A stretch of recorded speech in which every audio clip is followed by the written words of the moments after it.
Eh, Vamos a agradecer primeramente a Dios por permitirnos estar acá reunidos, como siempre, día tras día aprendiendo sobre esta literatura tan importante.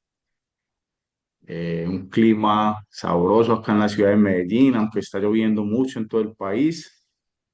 Esperamos que esto mejore porque la verdad muchas personas están sufriendo. Acá en Antioquia hay muchas cosas pasando en los barrios altos. Entonces, es muy triste ver todo deslizamiento y todo eso. Eh, Vamos a tomar nota, familia. Este libro es bien interesante. La idea es que compartamos lo aprendido, ¿cierto? Socializar al final, en esos 10 15 minutos que nos quedan para compartir, dar nuestro punto de vista, lo que buscamos en este espacio, que aprendió cada uno de lo que leímos. Así que vamos a compartir. No sé, Alex, ¿quieres leer el día de hoy o vamos con Sandra? Vamos con Sandra porque O malito la voz. Ok. tengo voz de locutor, pero no me alcanza el aire hasta allá. Bueno, ok. Aquí tenemos unos podcasts, o sea, aquí Claro. disfrutamos de unos podcasts espectaculares. Nuestros lectores lo hacen muy bien, gracias. Entonces vamos, Sandrita, estamos en la página 109. 109, voy a compartir acá el PDF. Iniciamos acá, donde dice, actualmente todo lo que hago es jugar Monopolio. Ok, Sandra, cuando quiera el micrófono es tuyo. Perfecto, muchas gracias. Actualmente todo lo que hago es jugar Monopolio en la vida real.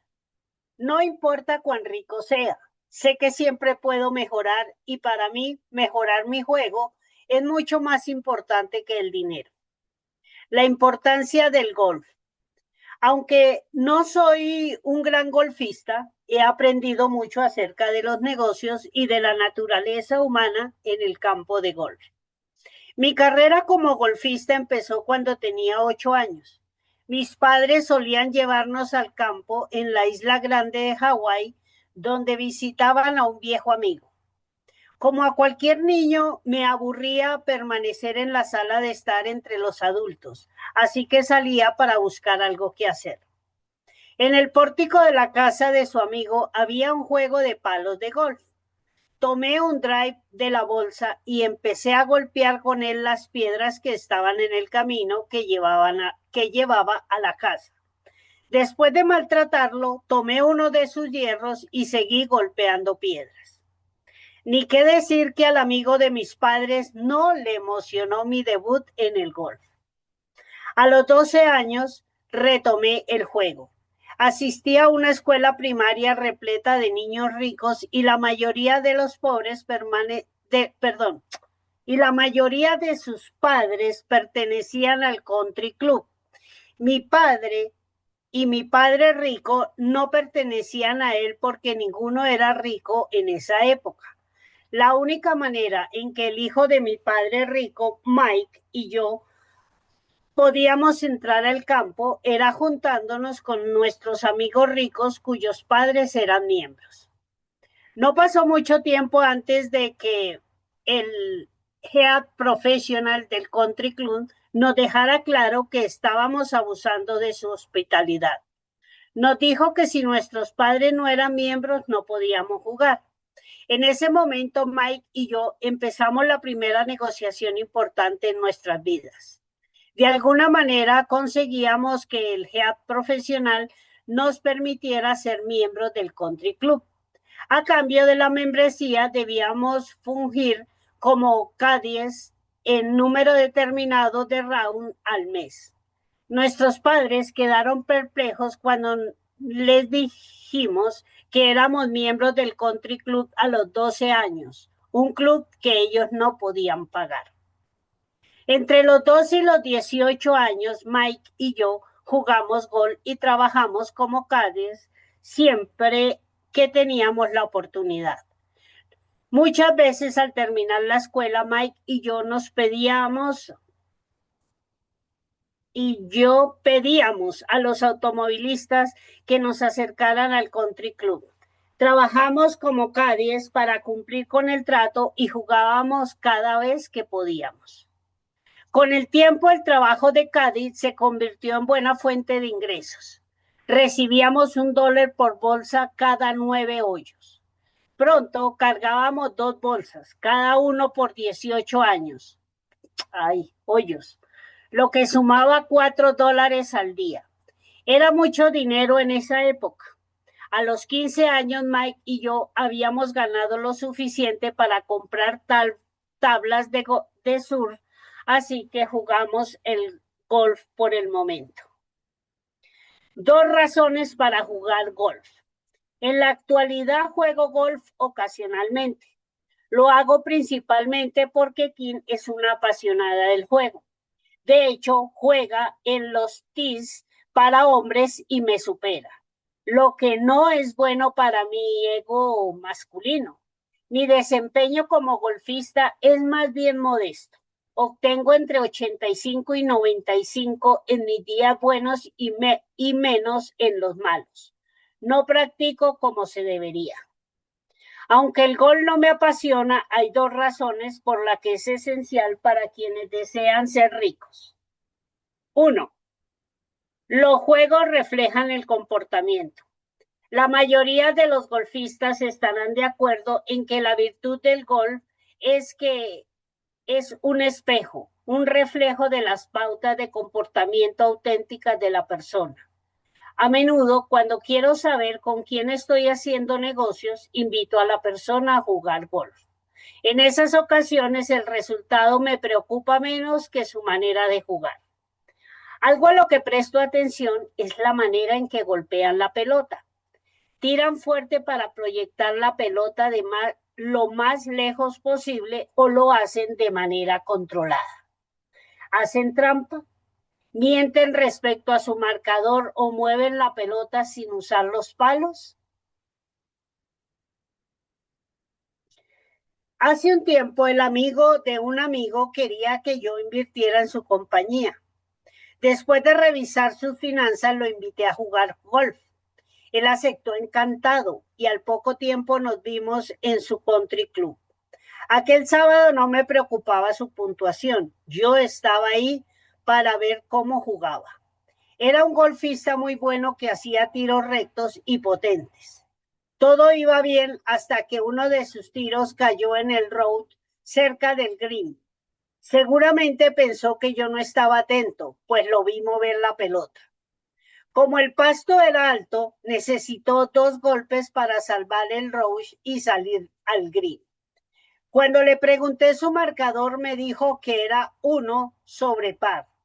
Cuando le pregunté si había contado su segundo golpe en el roach, en vez de hablar con sinceridad, negó que hubiera dado un segundo golpe. En ese momento empecé a dudar de la información de su estado financiero. He visto cómo juega Donald Trump al golf. Juega tal como hace negocios, con tiros rectos y potentes. Asimismo, es muy preciso en sus tiros. Yo golpeo la pelota de manera irregular. Por eso creo que soy mejor en los deportes de equipo que en el golf. Me encanta el remo, el fútbol americano y el rugby porque me desempeño mejor en equipo. En los negocios soy igual. Por eso soy muy cuidadoso al elegir a los miembros de mi equipo. Segundo, se cierran más tratos en el campo de golf. Mis 2 padres jugaban golf y ambos eran muy buenos. Mi padre pobre jugaba con sus amigos, sus colegas maestros, por diversión. Mi padre rico jugaba para hacerse rico. Me decía, en el campo de golf se cierran más tratos que en la sala de juntas. Y agregó, mientras más difícil sea la negociación, más relajado debe ser el entorno. Me tomó algunos años crecer y madurar para asimilar plenamente la sabiduría de esas palabras. Actualmente, si una negociación se complica, propongo a la persona que juguemos golf para discutir el asunto. En el ambiente relajado del campo de golf, la negociación tiene más tiempo para desarrollarse y cuando el entorno es relajado suele haber más flexibilidad de pensamiento. Parece que el espacio abierto del campo de golf favorece la mentalidad abierta. En conclusión, aunque no soy un golfista apasionado, estoy entregado a ganar en el juego de los negocios. El golf es el juego de los negocios. No me tomo el golf con la seriedad de otros jugadores, pero me tomo muy en serio el juego de los negocios. Por eso soy miembro de 3 country clubs. Un country club es el mejor lugar para hacer negocios, así como para encontrar con quién hacerlos. PD. Como todo hombre de negocios, Donald me invitó a jugar en uno de sus campos de golf, el Triumph National Golf Club de Los Ángeles, cuando acordamos escribir este libro. La respuesta de Donald. Los deportes que más he jugado a lo largo de los años son béisbol, tenis y golf. Son juegos que requieren delicadeza, coordinación y concentración. Actualmente me gusta ver el béisbol y el tenis, pero soy un apasionado del golf. He construido fabulosos campos de golf debido a esa pasión. La lección que aprendí en esos deportes es la importancia de los instintos. La resistencia y la técnica son necesarias, pero los verdaderamente grandes tienen un instinto que no puede explicarse. Recuerda la famosa descripción de Wayne Christie acerca de su éxito en el hockey. Simplemente patinaba hacia donde iba el disco. Es una imagen maravillosa para entender el instinto. Esta declaración parece simple, pero solo hasta que empiezas a reflexionar sobre ella. ¿Cómo sabía a dónde iba el disco? ¿Por qué los demás no sabían a dónde iba? Bueno, porque él tenía algo especial, instinto. Conocí deportistas que entrenaban más duro que nadie, pero nunca destacaron. Eran capaces, dedicados y competentes, pero carecían de algo adicional. Yo fui un excelente jugador de béisbol y sabía que tenía un sentido innato de la coordinación. Nunca seré Babe Ruth, pero percibí que hacía falta para ser grande en ese deporte. El tenis es un combate entre 2 personas y entendí que el propósito es destruir al otro. Solo hay un ganador. Es un juego feroz. ¿Alguna vez has visto al famoso jugador suizo Roger Federer? Él posee el instinto al que me refiero. Andrea Gassain dijo de él. Es el mejor contrincante al que me haya enfrentado. No hay a dónde ir. No puedes hacer nada más que tirar a las calles, tirar a los green y tirar putts. Cada tiro tiene ese sentido de urgencia. Intentes lo que intentes, él tiene una respuesta potencial y eso es porque ha movido los hilos necesarios para hacerte tomar esa decisión. Resulta interesante que Andrea Gassain haya utilizado términos del golf para describir el juego de Roger Federer, pues el golf es primordialmente un juego cerebral. Requiere técnica, pero sobre todo un uso amplio de la mente. Roger Federer controla el juego y sabe instintivamente cómo manejar a sus oponentes. Él, al mismo tiempo, fiero y cortés, y se considera un privilegio jugar contra él. El tenis consiste en gran medida en conocer al oponente tanto como a uno mismo. Esa es otra de las virtudes de Federer. El golf es una forma de diversión para mí, en el sentido en que hacer negocios lo es también. El campeón de golf, Phil Mickelson, dice que el mejor consejo de golf que ha recibido se lo dio su padre, quien le dijo que se divirtiera. Incluso cuando practica se divierte y lo disfruta. Yo me identifico con eso y es un consejo valioso para todo lo que hagas. He aprendido mucho sobre la integridad de las personas al jugar golf con ellas. Esa es la razón por la que muchos tratos se cierran durante y después de un juego de golf. Para jugar este deporte se requiere cierta conducta y las personas que se apegan a ella suelen ser buenos socios. Algunos lo llaman etiqueta, yo lo llamo honestidad. Un juego de golf puede ser un buen indicador de esa virtud. El golf también exige flexibilidad. Mantener el equilibrio puede marcar la diferencia entre un buen juego y uno malo. Y ocurre lo mismo en los negocios. Sé flexible, no te aferres a pautas establecidas. Cada juego, cada trato serán diferentes. Mantente en forma, prepárate, practica y sé consciente de que habrá variables que deberás enfrentar. Nick Faldo, uno de los grandes de todos los tiempos en el golf, afirma: ya sea que le pegues a la pelota lento, suave o fuerte, lo indispensable es el ritmo. El ritmo es el pegamento que une todos los elementos del swing del golf. Siempre he prestado consejo, sea cual sea la actividad que desarrolle o el deporte que practique. Estos tres deportes me han dado elementos para entender los negocios y la vida, ya sea al verlos o al practicarlos. La lección principal que aprendí de todos ellos es que la precisión, el instinto y el ritmo son indispensables para un desempeño extraordinario. La precisión, el instinto y el ritmo son indispensables para un desempeño extraordinario. Donald Trump. Tu respuesta. ¿Qué lecciones decisivas has aprendido al ver o practicar deportes? Espacio para responder. Capítulo 19. ¿Qué aprendiste en los negocios? La respuesta de Robert. Es imposible aprender a andar en bicicleta con solo leer un libro. Ocurre lo mismo con los negocios. Los libros y las clases son una buena manera de conocer nuevas ideas, pero lo mismo que aprender a andar la bicicleta, aprender sobre los negocios requiere la práctica. Ya conoces el dicho, mientras más alto llegas, más dura es la caída. Tanto Donald como yo hemos caído.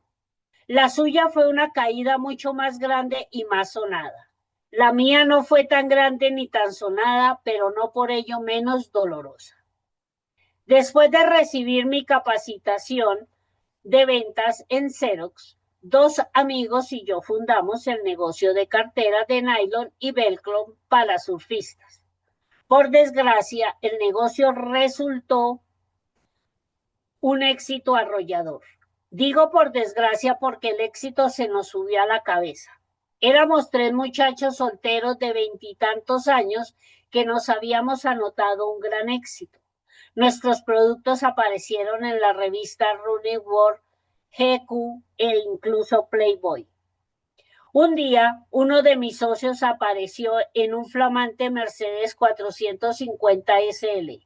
Al preguntarle por qué había comprado el auto, respondió: porque somos ricos. ¿Por qué no van a comprar el auto de sus sueños? Así lo hicimos.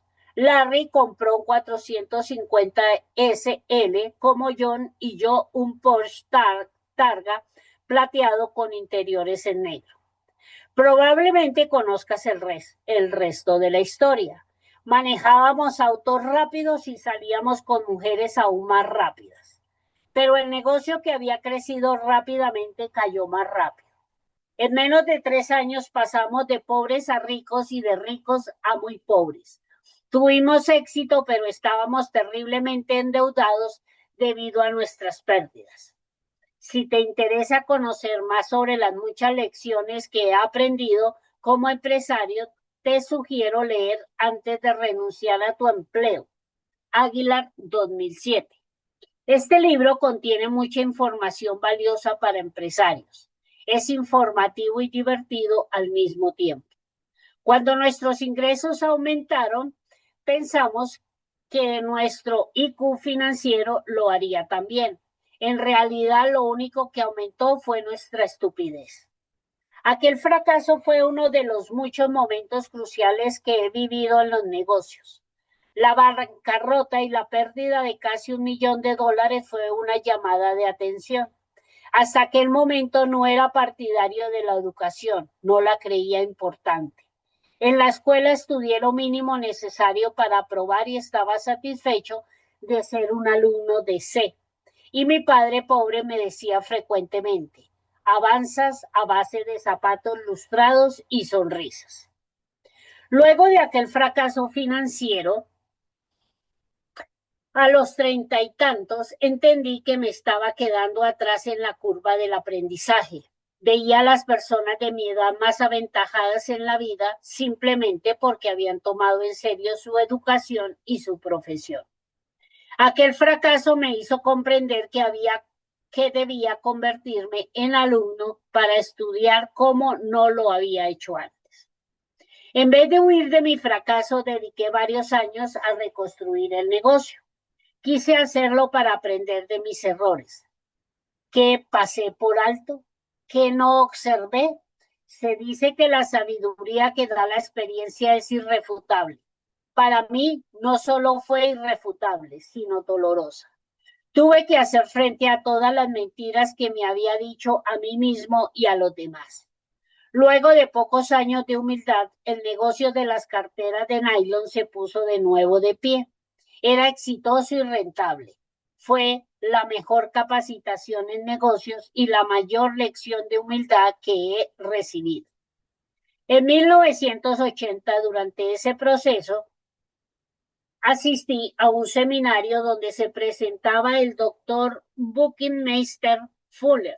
Mi vida cambió de nuevo. En 1984, aun cuando mi negocio era exitoso y rentable, renuncié y me fui de Hawái con Kim. Me dediqué a la docencia, una profesión que no respetaba y de la que había jurado jamás ser parte. De 1984 a 1994, Kim y yo viajamos por el mundo enseñando sobre creación de empresas e inversión.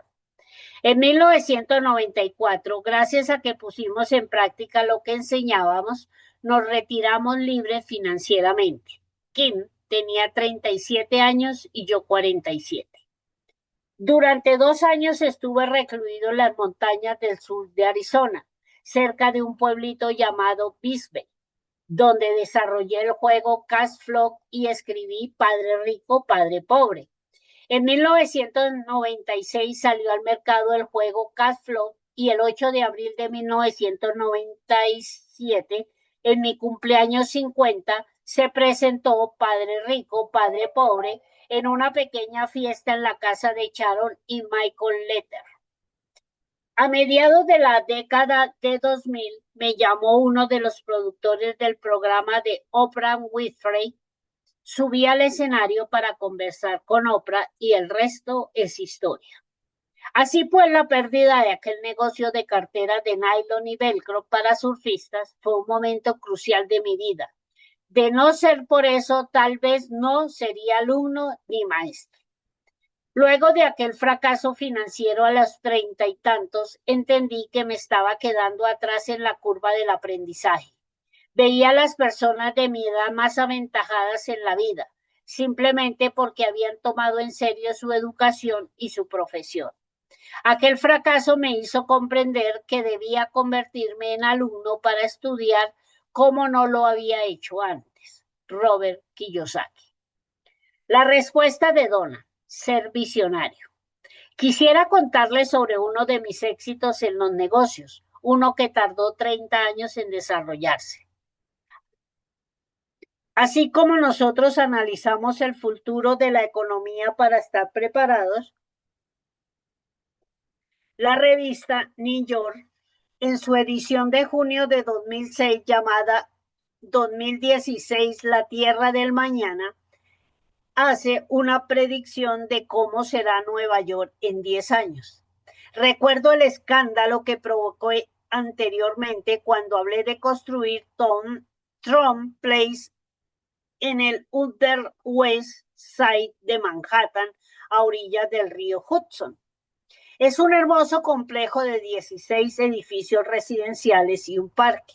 Pues bien, ahora predicen que en el 2016 el website cerca de Javits Center será más grande que la ciudad de Minneapolis, así que yo no estaba tan equivocado en construir viviendas en esa parte de la ciudad. Ser visionario puede ser una ventaja de vez en cuando, en especial después de enfrentar resistencia y esta es una de esas ocasiones. Una de las razones por las que Robert y yo señalamos ciertas cosas es porque las consideramos inminentes. Como dije antes, no es nuestra intención propagar el miedo, sino guiar a algunos de ustedes en la dirección correcta antes de que sea demasiado tarde y se pregunten, ¿por qué no lo vi venir? Por fortuna, nuestro historial de éxito nos pone en posición de hablarte de lo que puede suceder en el futuro.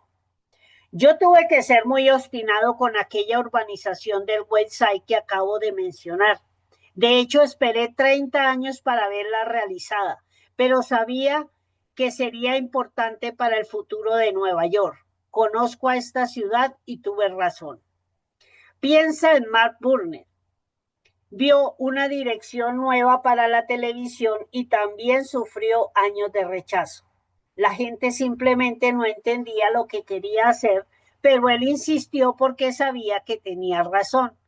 Cuando finalmente los ejecutivos de la televisión comprendieron lo que deseaba, ¿quién creó un nuevo género y un nuevo capítulo en la historia de la televisión? Mark Burnett. Es difícil definir la visión. Normalmente consiste en estudiar la historia de algo y conjeturar hacia dónde irá en 10, 20 o más años. Se implica un riesgo, pero con frecuencia los innovadores aciertan. Otro ejemplo perfecto es Leonardo da Vinci. Sus ideas e inventos se adelantaron por siglos. La comprobación de sus dones visionarios tardó siglos, pero se comprobaron.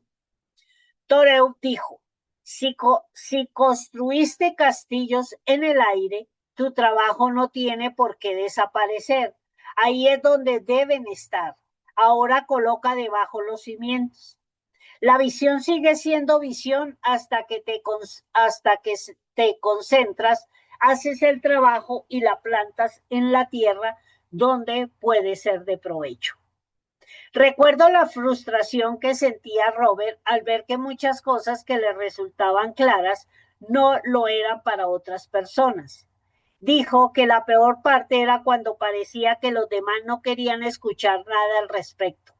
Preferían seguir en la ignorancia o al menos en la inconsistencia. Antes de estar informados y nos preguntamos, ¿es demasiado para las personas? Creemos que no. De otra manera, no dedicaríamos nuestro tiempo a pensar y escribir sobre el tema. Tenemos razones para hacer lo que estamos haciendo. ¿Has pensado acerca de 2016? Nosotros sí. Sigue leyendo. Henry Kissinger dijo con razón, la historia no conoce lugares de descanso ni mesetas. La visión sigue siendo visión hasta que te concentras, haces el trabajo y la plantas en la tierra donde puede ser de provecho. Donald Trump.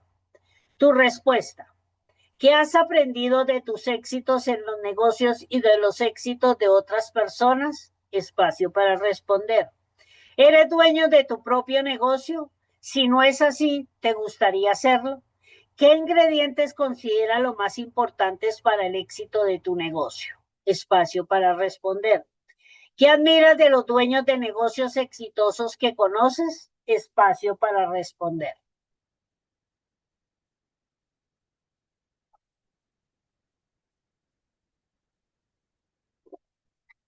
Capítulo 20. ¿Qué piensas sobre la relación del dinero con Dios y la religión? La respuesta de Robert. En mi juventud habían dos temas que me confundían relacionados con Dios, la iglesia y la religión. El primero era que algunas personas iban al cielo y otras no, aunque creían en el mismo Dios. Recuerdo haber preguntado a un maestro en el catecismo ¿Cuál es la diferencia entre nuestra iglesia y la católica?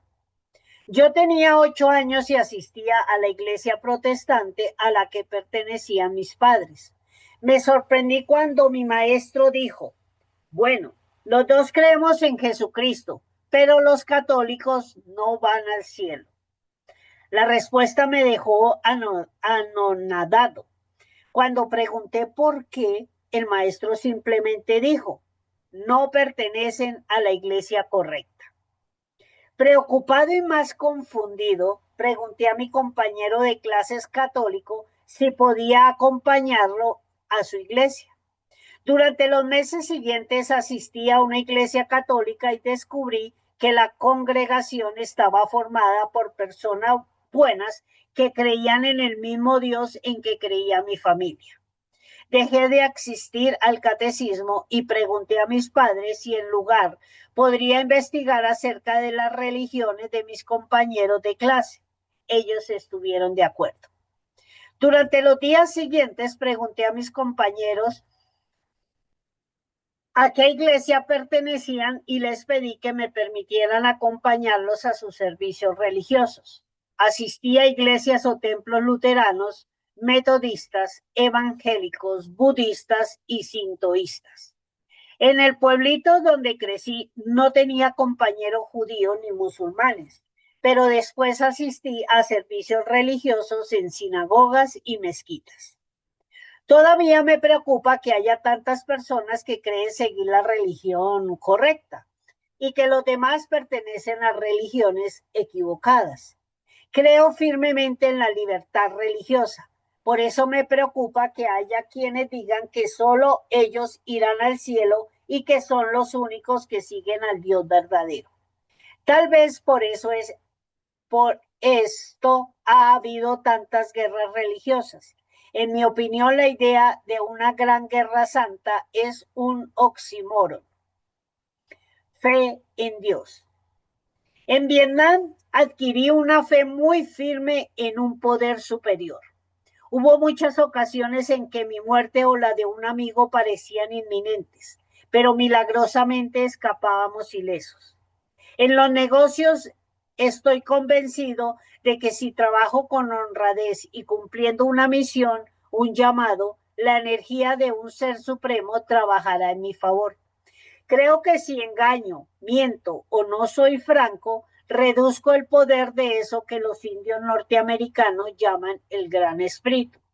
También creo que mientras más me esfuerzo por trabajar según los estándares legales, éticos y morales más elevados, más participará el poder del Gran Espíritu en mis negocios. La regla de oro. Profeso gran respeto por la regla de oro. No hagas a otros lo que no quieres que te hagan a ti.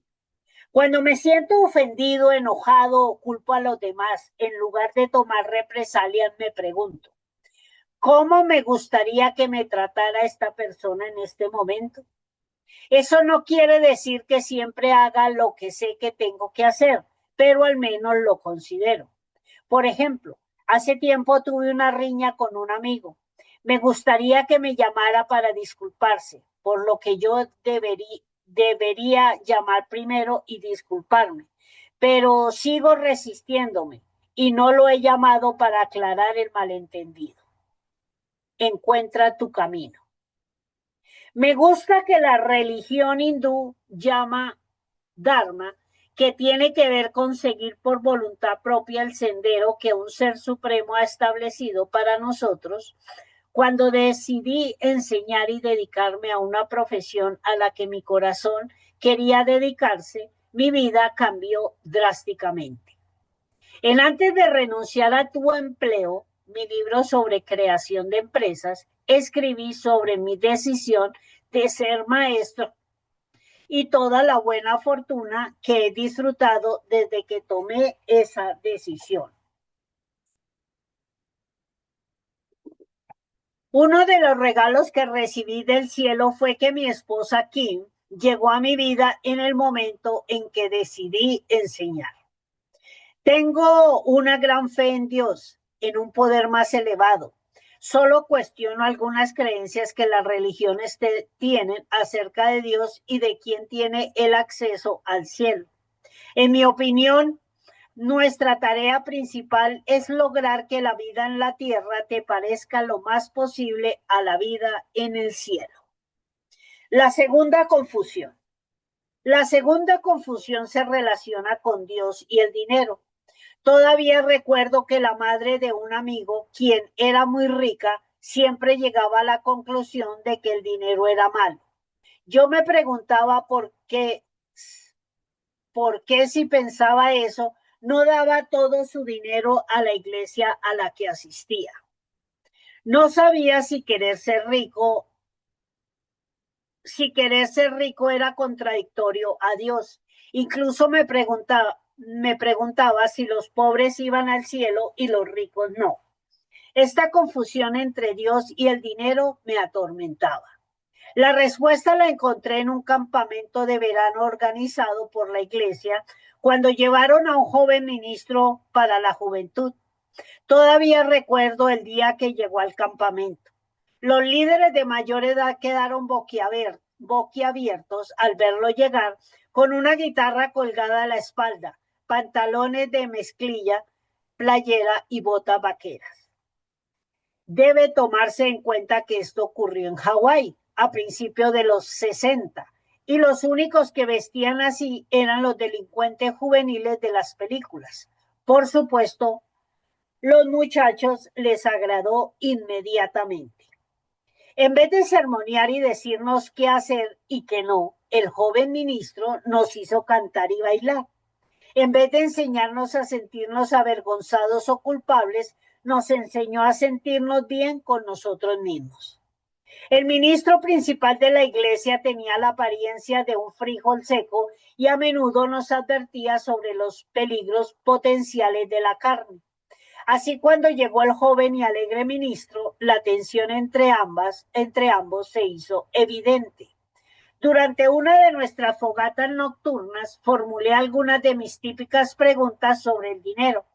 El ministro mayor afirmó que el amor al dinero era el origen de todo mal y que era más fácil que un camello pasara por el ojo de una aguja que un rico entrara al cielo. Sentí que mi espíritu se hundía y me sentí culpable por querer ser rico. El ministro joven tenía una perspectiva distinta del tema. En vez de despotricar contra el dinero, nos contó la historia del hombre rico y sus 3 sirvientes, conocida como la parábola de los talentos, que aparece en el Evangelio de Mateo. Antes de salir de viaje, el hombre rico dio a sus siervos dinero, talentos. A uno le dio 5 talentos, a otro 2 y al tercero 1. El siervo que recibió 5 talentos inmediatamente se puso a negociar con ellos y ganó otros 5. El que recibió 2 talentos ganó 2 más y el que recibió 1 cavó un hoyo en el suelo y lo enterró. Al regresar del viaje, el hombre rico dijo a los siervos que había duplicado su dinero.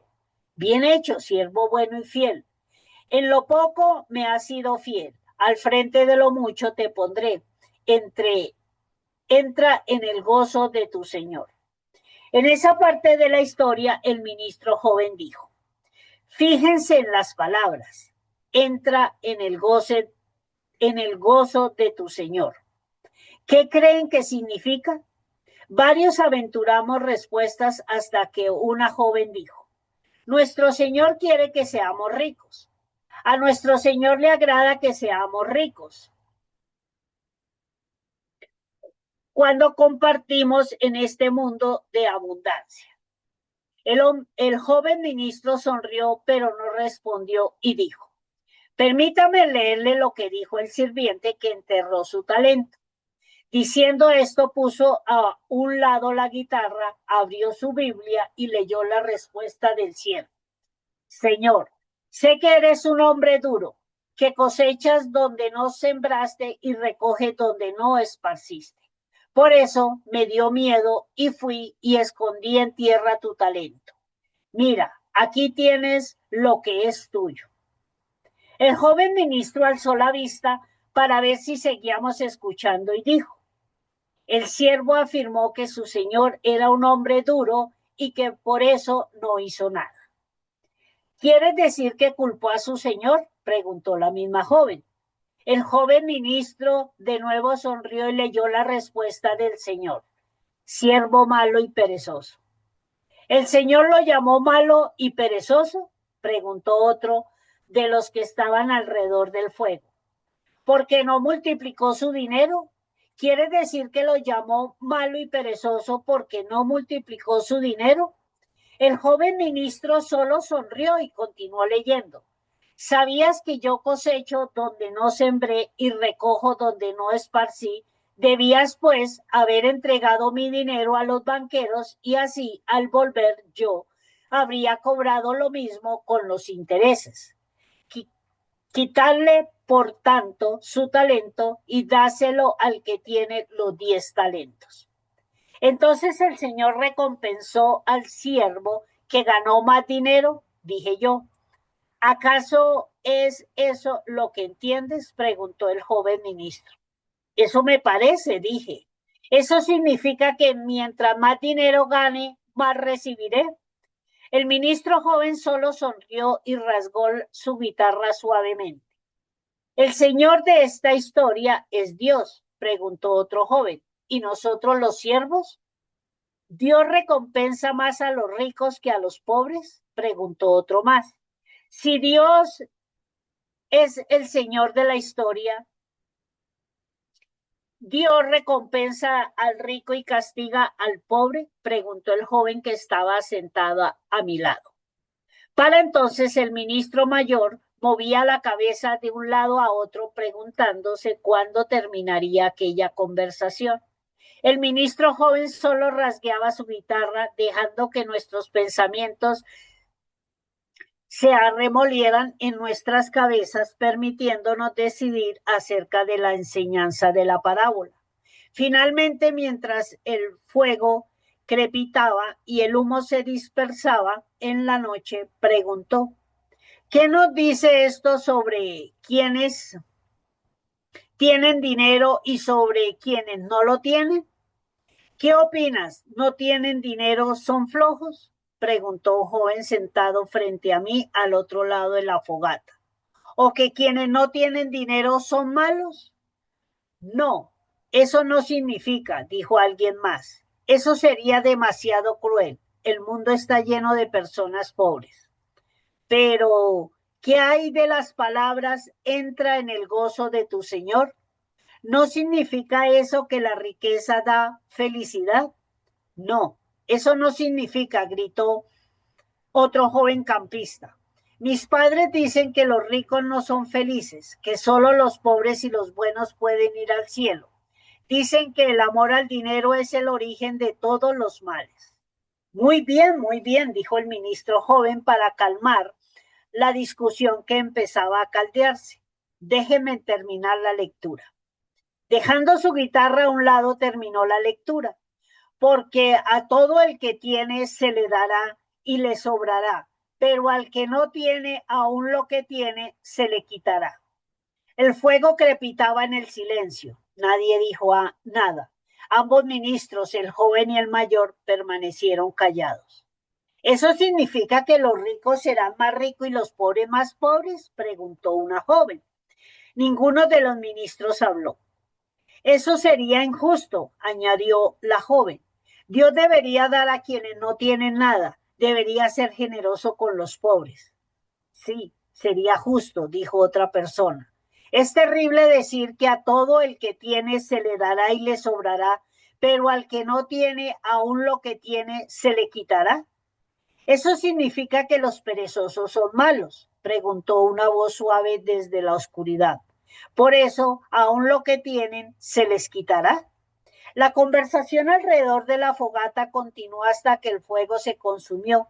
Virtiendo agua sobre los carbones, el ministro joven dijo: hora de acostarse. Todos deben hallar sus propias conclusiones acerca de la parábola. Algunos seguirán pensando que el dinero no es importante. Otros pensarán que los ricos son malos o que los pobres tienen más posibilidad de ir al cielo. Sea cual sea la conclusión a la que lleguen, determinará el resto de sus vidas. Aunque tal vez no haya comprendido el significado cabal de la parábola, sí entendí que el Señor dio el dinero a quien lo habría multiplicado. También que el Señor había creado a partir de la nada. En otras palabras, era creativo y la creatividad es infinita, por lo que el dinero es infinito, abundante. Y ser creativo y tener abundancia era el gozo del Señor. En cuanto a lo que ocurre a quienes no multiplican su dinero y porque se les quita lo poco que tienen, no estoy seguro del significado. Tengo mis dudas. Sin embargo, las palabras que el ministro joven dijo aquella noche me parecieron convincentes. La conclusión a la que llegara afectaría el resto de mi vida.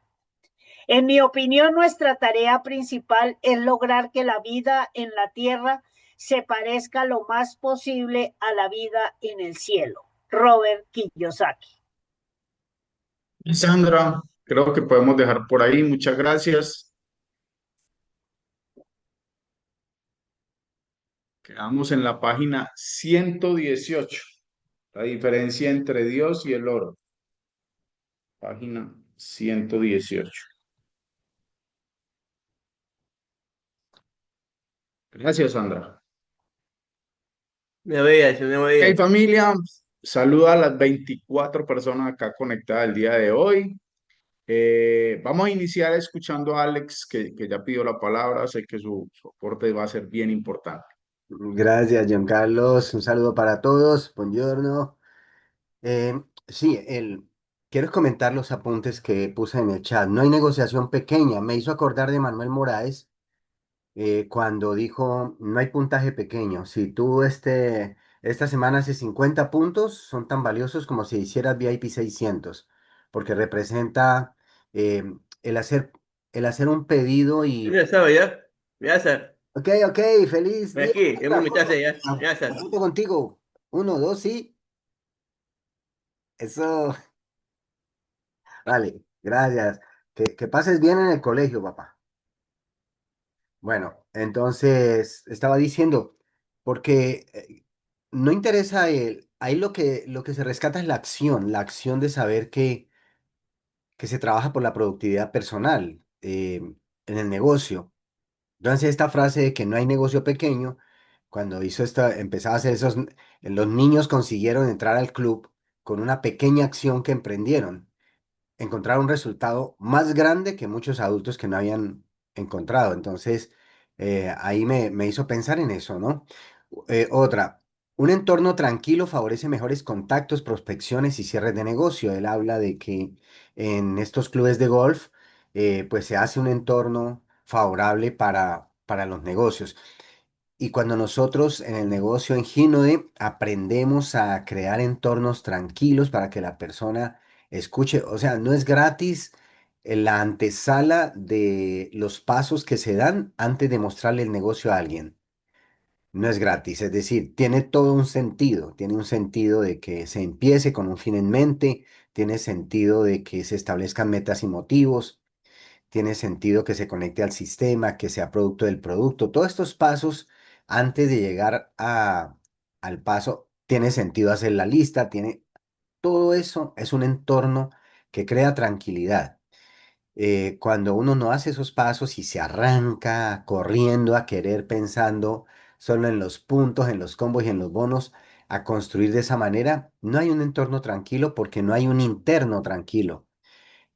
Lo favorable de crear un entorno tranquilo es tener el interior tranquilo. O sea, yo estoy tranquilo si estoy construyendo las bases bien construidas.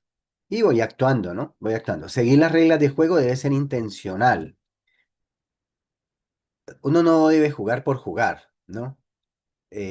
Uno aquí en el juego de los negocios debe haber una intención clara de metas personales que se haya trazado. En los negocios en general, pues son metas financieras, de logro económico solamente, pero eso conlleva también una serie de logros emocionales. Y en nuestro negocio, más que eso. porque son metas que tienen que ver con la armonía, la solidaridad, el trabajo en el equipo, la ayuda mutua, los beneficios compartidos. El juego es la herramienta, las relaciones creadas al respetar las reglas crea equipos ganadores. Cuando una compañía entra nueva en el mercado, no tienen en cuenta eso, no tienen en cuenta ni relaciones, tienen solo en cuenta el juego, ¿sí? Y por eso es tan difícil que creen equipos de trabajo, por eso crear equipos exige respetar las reglas del juego de una manera consensuada, poniéndose de acuerdo. Las respuestas potenciales son creadas. Si yo actúo de manera intencional, yo puedo llevar a la persona, ilustrarla para que ella entiende que Gínode le puede servir, que ella puede servir para Gínode y que puede crear un nuevo entorno y una nueva realidad con base en lo que aquí se ofrece. Entonces, esa respuesta potencial que nosotros buscamos, el sí, puede ser creada, ¿sí? Requiere un entrenamiento instintivo y divertido. Y el instinto solo se crea aquí en la zona límbica, aquí en el subconsciente, por repetición. No temamos equivocarnos. Si tú eres nuevo, si estás comenzando o quieres comenzar la construcción de tu organización diamante, en este horario solo hablamos para diamantes y con diamantes, ¿sí? Entonces, si tú quieres ese camino, pues tienes que ser intencional y tener un entrenamiento hacia lo inconsciente. Es decir, que se vuelva mecánico, automático el hacer una lista, el contactar a una persona y en identificar qué necesidades, deseos o expectativas tiene. Reconstruir se basa en aprendizajes. Aprendizajes no existen desde la comprensión teórica. Yo puedo saber mucho y no tener resultados, y eso nos pasa, y en esa guerra de congruencia vivimos en diferentes niveles, ni desde la buena intención unilateral, no solo porque yo tenga la intención de que, no, es que yo quiero que Ana ella tiene el potencial, que Maritza tiene el potencial y puede llegar a diamante. Claro que sí, pero si esa intención es unilateral y en la contraparte no está enfocada en eso, pues estamos remando con un solo remo y eso solamente hace dar vueltas en círculo. Aprendizajes construidos en la práctica intencional y el respeto de acuerdos hechos en un plan de acción. Anoche tuvimos una reunión con líderes y hablamos del plan de acción. Yo grabé la charla, 30 minutos, para que una persona quiera cerrar el año, lo puede hacer allí teniendo en cuenta este material que preparamos con mucho amor para todo el que quiera avanzar este semestre y cerrar el año mucho más arriba de donde esté. Con piedad hicimos esta proyección de plan de acción y este es el marco de nuestro trabajo este semestre para las metas que tenemos. Construir conscientemente negocios en Gino nos dan la vista para ver, no solo para observar. Hay quienes pueden ir a un partido a, a mirar el partido, pero el entrenador no está mirando ni observando el partido, él está viendo el partido, está detallando a cada uno de sus jugadores. El entrenador tiene otra mirada, es ver hacia dónde miramos, tener la mira puesta en la meta, y esto se construye de manera consciente. Si una persona quiere pero no hace, o hace sin entrenamiento, o está entrenado, es muy capaz, sabe de multinivel, llega aquí el tigre de la Malasia, pero no coordina trabajo en equipo con la línea de patrocinio, sabemos qué va a pasar con estas personas, ¿sí? Así que bienvenidos a un escenario de progreso consciente, de éxito consciente. Debemos dar pasos en fe, pero bajo la luz del conocimiento y la práctica. Bon dia, guten Morgen. Nos vemos camino a tu diamante. Bon dia. Mi Ale, gracias, gracias por tu participación. No sé si alguien más quiera compartir algo de la lectura del día de hoy. Se tocaron varios temas, lo que aprendiste del deporte. Bueno, ok, vamos con Sandra. Gracias. Alexander, esa información que estabas dando ahorita, estaba mirando aquí precisamente en el canal de Conexión Latina, es el de Plan de Acción 2025-2, Correcto, ¿correcto? correcto, Ok, sí. era para información de todos que ya está confirmado, verificado, nadie puede decir que no lo vio en el canal. Eso. Muchas gracias, Alex. Sí, Sancita.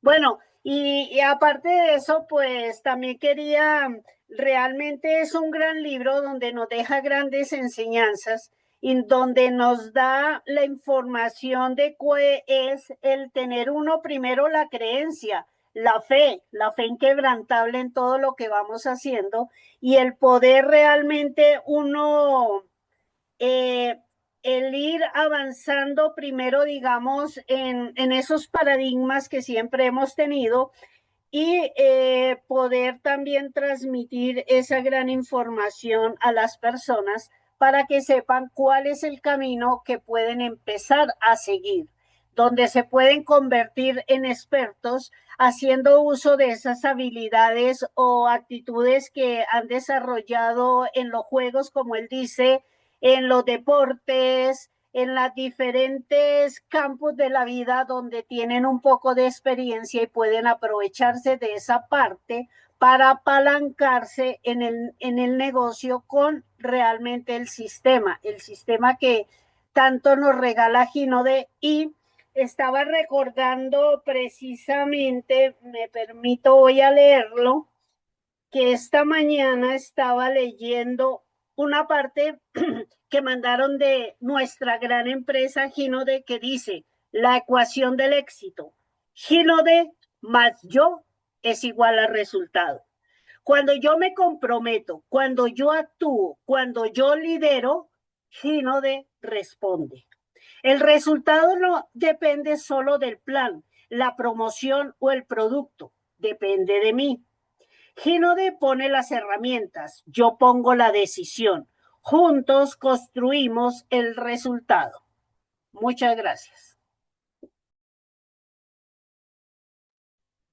Sandra, muchas gracias por tu participación. Sí, me vi identificado en las comparaciones y lo que preguntaban Robert Kiyosaki y Donald Trump sobre lo que aprendiste del deporte, de tus amigos que tienen negocio, lo que hayas aprendido en tu vida de los negocios y por última parte en lo religioso. Hay varias historias ahí, creo que podemos compartirlas luego. Ahora es importante irnos a la foto, ya son las 8 de la mañana, hay muchas cosas por hacer hoy. Vamos a tomar la foto y quiero darles una información para quien no la tenga clara. Vamos con la foto y luego le entrego la información. A la cuenta de tres, con la foto, la mejor actitud, esa sonrisa de Marixa, espectacular. A la cuenta de tres, a la una, a las dos y a las... Espera que me caen los corazones. Tres. Es una sonrisa pro white. John Carlos, tenemos noticia en la internacional. A Mayrita Cuéntalo Arias todo. le llegó la invitación para Cartagena. Tenemos un primer ganador del viaje a Cartagena. Así que, ¿A quién? invitaciones, Mayrita. A Mayra. Wow. ¡Eso! Ya tiene un pie en la playa. Felicita. Nos vemos en Cartagena entonces, Mayrita. Nos vemos en Cartagena. Súper. Dice John Carlos, ¿a quién? Felicitaciones. ¿A quién? Ah, chicos, feliz, contenta, bendiciones con todos, ahí compartiendo un logro más. Ya saben, hay que seguir soñando con todo y pues Dios va abriendo caminos. Familia, nunca dejen de soñar, métanle muchas ganas y pues las puertas se van abriendo de par en par. Y nada, contenta, feliz de estar aquí, pues siempre modo oyente, pero muy pronto modo presente al 1000%. Estamos reorganizando un poco nuestros horarios, pero siempre estamos aquí y pues estos son los espacios que nos permiten dar ese siguiente paso, estos son los espacios que nos fortalecen la mente, estos son los espacios que nos dan alas maravillosas y pues simplemente a volar tan alto. Así que nada, besotes con todos. Y gracias. Felicitaciones, Mayrita, y me siento muy orgulloso, la verdad, porque es el ejemplo de que la acción lleva los resultados. Mayra es una mujer que la verdad admiro mucho, su resiliencia, su fortaleza, su liderazgo, y viene haciendo las cosas muy bien. Yo sé que va a haber un nuevo despertar en Ecuador, que todos vamos a avanzar con la ayuda de líderes tan importantes como lo son Mayra para esta organización. Y la verdad que me siento muy feliz, como dice Amparo Grisales, mire, me hizo la noticia. Espectacular. Felicitaciones, Mayrita, felicitaciones por ti, por tu familia, por tu hijo. Dios te bendiga y bueno, sigamos con toda. Ok, les decía de las promos. No sé si Alex, que tiene más la información de Ecuador, tiene esas promos de Ecuador claras. Yo voy a referirme a las de Colombia en este momento, porque es importante. Muchas personas se les puede pasar este tema y toda la perfumería en Colombia, o sea, los perfumes top, están con descuento. Están con descuento. No sé si ya revisaron los catálogos, pero la Inebriante, la Latitud, la Senpai, toda esa perfumería está con descuento. Hay unos packs espectaculares también de la línea Routine. Entonces, revisen bien la información que tenemos de descuentos, porque va a ser un mes grandioso. O sea, ya iniciamos con mucha fuerza acá. Yo me entero muy rápidamente por parte del mayorista cómo van las compras, cómo van el aprovechamiento de las personas en las promociones. Y es una locura lo que está sucediendo en este mes. Entonces, mi recomendación, vea el catálogo, revisa bien los productos que están en promoción. Si tienes dudas, comunícate con tu línea ascendente, con tu diamante ascendente, para que tengas claridad en este tema, de cómo están las promociones, cómo puedes sacar el mejor provecho en este mes de todo ese portafolio de promoción que sacó Gino para los países. Listo. Ese era el detalle que quería compartirles. Y aprovecho también que no se han ido, porque voy a empezar a decírselo desde ya. La próxima semana voy a hacer un viaje, tengo que atender unos asuntos personales y pues la sala va a estar abierta, más quizás no pueda estar yo muy conectado porque para donde voy no hay muy buena señal. Entonces voy a coordinar acá con ustedes para que el espacio obviamente siga, pero esté dirigido por Alex o por todo el equipo que está acá, que lo hace de manera maravillosa. Listo, entonces sí les quiero informar desde ya porque la próxima semana quizás no tenga muy buena conexión y no pueda participar. Listo, familia. Dios me los bendiga. Recuerden que hoy es jueves. Hoy tenemos nuestro Open del Sistema Gigantes con los 10 pasos, un espacio importantísimo. Hay personas nuevas, les recomiendo. Reiteren sobre esos 10 pasos, escuchen los 10 pasos, escuchen presentación, ¿sí? Empodérense de sus negocios, tomen las riendas de su negocio. ¿Listo? Dios me los bendiga. Abran sus micrófonos, pueden despedirse. Chao, felicitaciones, Mayrita, felicitaciones, mil felicitaciones. Nos vemos en Cartagena. Chao, chao. Chao, John, Dios te bendiga. Gracias. Bendecido día para Excelente, todos. excelente lectura, Sandra.